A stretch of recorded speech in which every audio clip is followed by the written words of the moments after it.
Hey guys, today we're at Atalaya Castle. This is in Huntington Beach State Park in Murrells, Inlet, South Carolina. It's just south of Myrtle Beach, about 10-15 miles. Let's go in. Let's tour.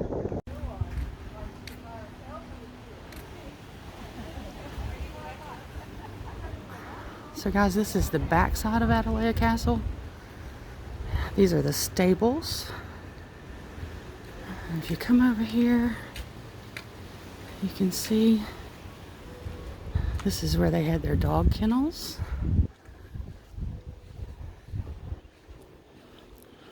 And these were bear pens. I'm not sure what they were doing with bears. I know Miss Huntington did a lot of art and sculptures, so she was probably using them as display live animals to create her sculptures, which are absolutely beautiful. If you want to see more of her sculptures, you can go to Brook Green Gardens, and they have lots of them, and they are magnificent. It's worth the trip. Here we are, we're going into, this is the long hallway that goes all the way through the house. I just love this door, isn't it beautiful? It's Atalaya Castle. We're going to go down there in a little bit, but first, we're going to go to the right. This is one of the beautiful courtyards. Absolutely beautiful. If you see this little trench along the walkway, this is for rainwater. It clears out the rainwater and keeps you from having to walk in it. The Atalaya Castle was built in 1931 by the Huntingtons. Anna Huntington was a sculptor and artist, and she made absolutely beautiful sculptures. Now this is an outdoor room where she had one of her studios. She would do outdoor sculptures in here.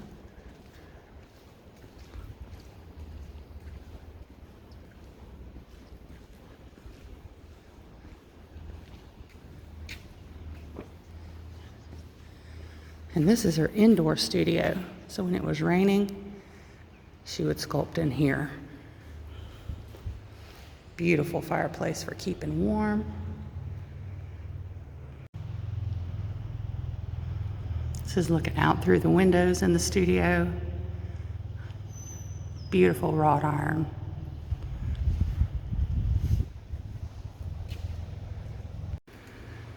We are in the first main hallway. Come in through here. Storage room.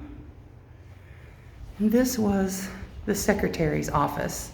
So they did have people run the castle for them.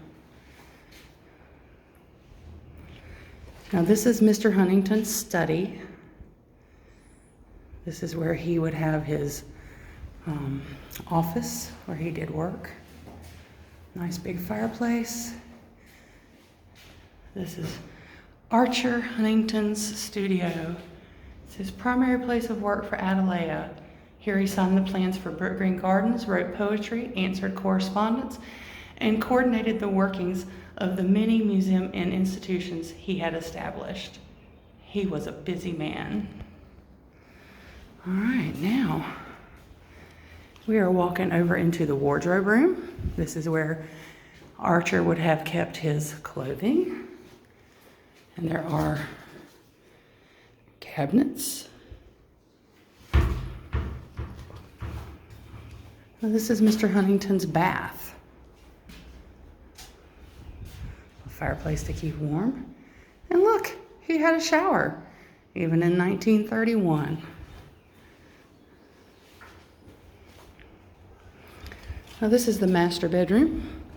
This is where Mr. Huntington and Anna, Archer and Anna Huntington, would have had their bedroom. Beautiful, nice sea breezes in this room. It's where you stay cool. I don't think all this brush would have been here at the time. The ocean is right beyond those woods there. Now we're going to go over here into Mrs. Huntington's bathroom. Pretty sure she had a tub and a nice sink. She enjoyed a nice view of the ocean. This is a clothing storage room. You can't go in there though.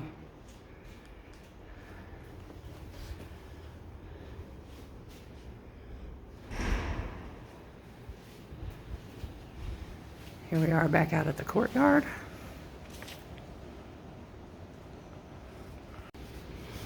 Look at these beautiful windows. All this ivy growing up. Beautiful wrought iron. All the way down through there.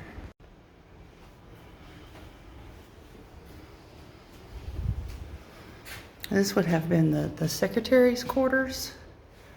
This would be her room. She had a tub in there. Secretary's name was Abby Perkins.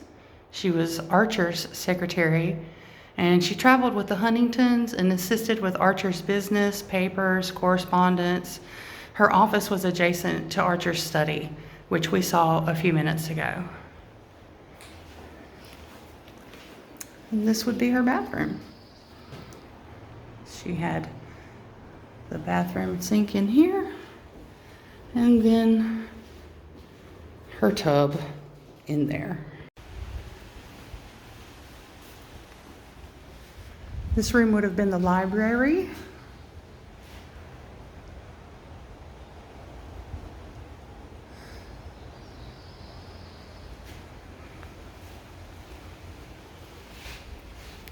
This is under the stairways that lead to the second floor. The second floor of this house is closed now. The stairs fell down quite some time ago. The corridors are very narrow. So this is the sunroom. It's very small. Comes right off the hallway. And this is the actual sunroom. This is where they would have greeted guests. This would be the front entrance. You would enter into the castle through the sunroom. This is the foyer. So when you come in the front of the castle, you go through the sunroom, and then you wind up in the foyer. They did most of their entertaining in the foyer and in the sunroom, or out in the courtyards. There are 2 courtyards. Anna Vaughn Hyatt was born to Adolphus and Adela Beebe in Cambridge, Massachusetts in 1876. She was influenced by her sister Harriet's sculpture talent and her father's career in paleontology and zoology and the life on the farm in Annisquam, Massachusetts. Archer Millington Huntington was born March 10th in 1870. He was the son of Collis and Arabella Yarrington Huntington. One of his greatest interests in life was the study of Hispanic culture, the people, language, history, literature, and architecture.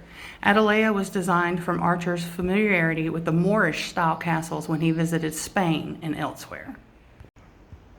It's a beautiful view down through the center walkway. You have one courtyard here to the right, and you have another courtyard here to the left. So the left side of the house was Archer and Anna Huntington's private quarters. That's where their bedroom, their bath, Anna's studios, all of that was there. On the right-hand side was where all the servants, maids, the people who run the house would have lived on this side, on the right-hand side of the castle. Could imagine how beautiful it was back in the day with all these gorgeous flowers. Such a beautiful place. Now you can see here in the courtyard that there are stairs to the top of the house. There used to be a second story to this house, but unfortunately hurricanes and damage over the years have taken the top of this castle off. If you go to the middle of the archway, which is here, I'll just take y'all down here and show you. There was a lookout tower so that you could look out out to the ocean from the castle Now the lookout tower was 3 stories high. You cannot go up in it anymore. The stairs have collapsed. But this is where it would have been. Let's see, up.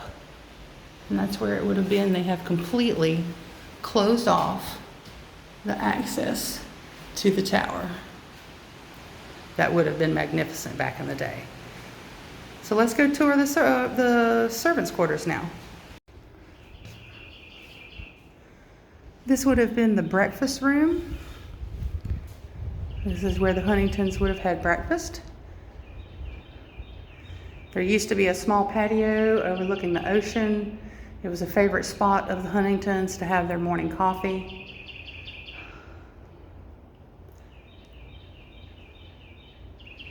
If you see these wooden board up at the top, that's where the Huntingtons used to hang tapestries. They are throughout the house. All right, guys, this is the dining room. It's right next to the breakfast room that we were just in.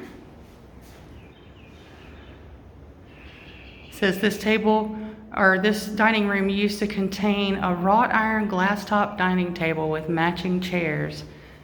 They were designed by Anna. You can see them in that picture there. This would have been the food service room. It's where they prepared food. Nice cupboards there, even little windows to pass things out to people. Pretty cool. So this would have been the staff's living room. This is where they could come and relax when they are not working. Nice big fireplace to stay warm.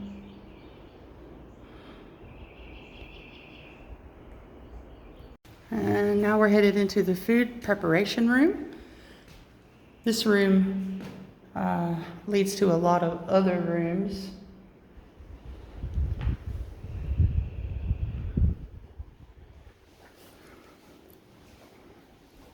This room would have been the actual kitchen. They actually had 2 coal-burning stoves, a gas-powered refrigerator, a large icebox, and a large hooded grill. Meals were prepared for large staff and the Huntingtons. This room leads into the pantry. It's where they would have had their food storage.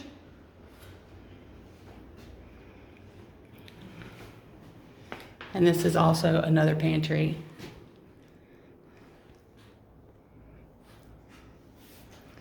And this room would have been the icebox. This is where you keep all your cold stuff. So this box would have had a 300-pound block of ice, which was shipped up from Georgetown. That's about another 20-25 miles further south of here.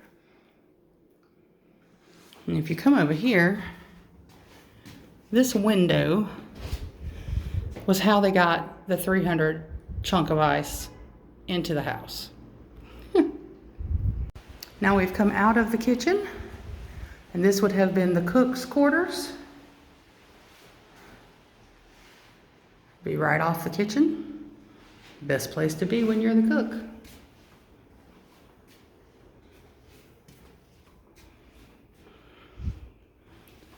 This would have been the servants' quarters.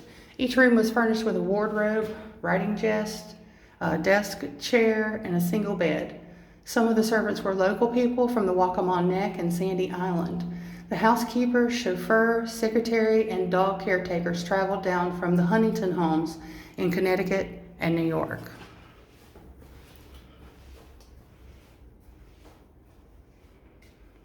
This would be staff quarters. Looks like they're doing some construction in here.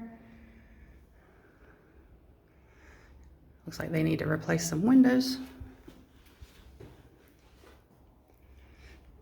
This would be the staff's storage area.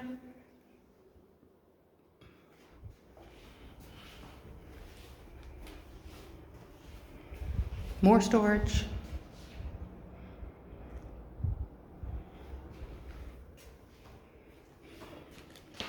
More staff quarters.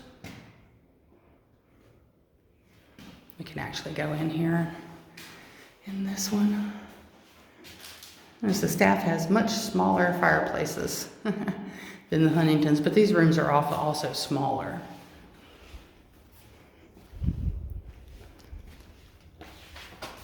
And more storage. Need a lot of storage when you run a huge house like this. This was the staff's bath.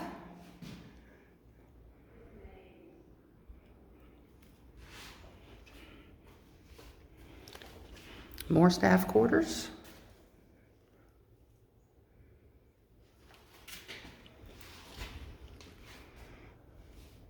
This would be the staff bath as well.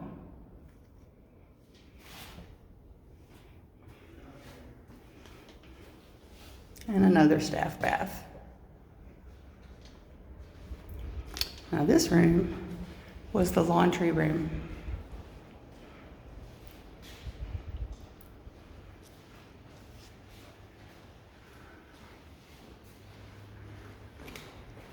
This is the housekeeper's quarters.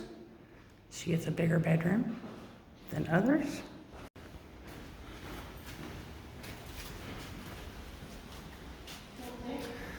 And this is a courtyard where they would hang their laundry and dry it. It's called the laundry drying yard. And after the laundry drying yard, you are out in the courtyard, which is absolutely gorgeous. All these beautiful trees. You can see that tower in the middle right there. It would have had 3 or 4 floors, I'm not sure.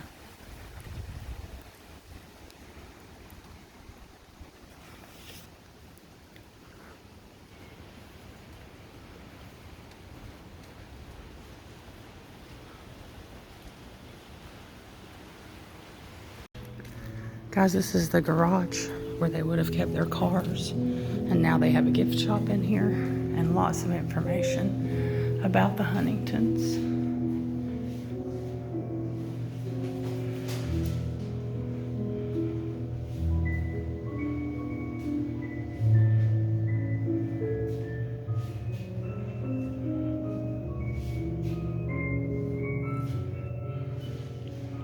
This is one of the big copper chimneys that they used to have on top of the house. That's pretty cool. This is when they were doing the construction of Atalaya Castle.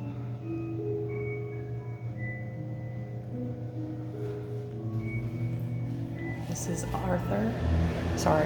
Archer and Anna Huntington. So during World War II, the Huntingtons turned over Atalaya and the surrounding land to the U.S. Army Air Corps in the interest of national security. The grounds were fortified with machine guns, and military personnel were responsible for manning a radar station inside of Atalaya, patrolling the beaches for enemy activity and operating targets for the 455th Bombardment Squadron stationed at the Myrtle Beach airfield. During target practice runs, there were several plane crashes in the area, one occurring just southwest of Atalaya near the beach. Just outside of the gift shop, what everybody that lives in this area needs is an oyster shucking room. The Huntingtons enjoyed seafood so much that they built a room devoted to it. Here is where the house staff shucked oysters, opened clams, picked crabs, headed shrimp, cleaned fish for seafood feasts. Sometimes they hired employees to keep the household supplied with fresh seafood. And back here is more kennels and more storage area. Well guys, that concludes our tour of the Atalaya Castle. It's an absolutely beautiful place, steeped in history, with absolutely beautiful surroundings. I hope you enjoyed it. Thanks for watching my video today. If you like this content, please consider subscribing and make sure you press that like button. Thanks for joining me today, y'all.